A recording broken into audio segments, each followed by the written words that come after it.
आप सभी का स्वागत है। ये कासा थेरेपी है और कासा थेरेपी के लाभ बड़ा अद्भुत है। ये माता जी पिछले 5 दिनों से लगातार कर रही हैं और अभी तक ये देखिए, ये इतनी सारी गंदगी रोज निकल रही है, काला काला।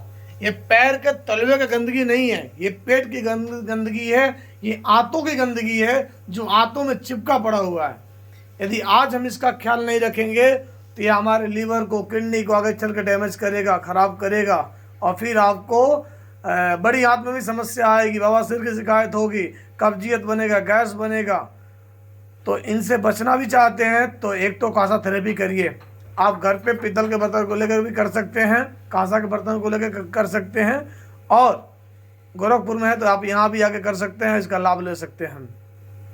इससे नींद भी अच्छी आती है, घुटने में भी रिलीफ मिलता है, कमर में भी रिलीफ मिलता है, पूरे होल बॉडी के प्रेशर यहाँ हो जाता है। इसके साथ साथ आँख की ज्योति बड़ा तेज बढ़ती है, इससे आँखों के लिए बड़ा अच्छा होता है। तो वीडियो को शेयर करिए, लाइक करिए, कमेंट करिए और अपना प्यार स्नेह जरूर दीजिए। गोरखपुर में जरूर इसका लाभ लीजिए।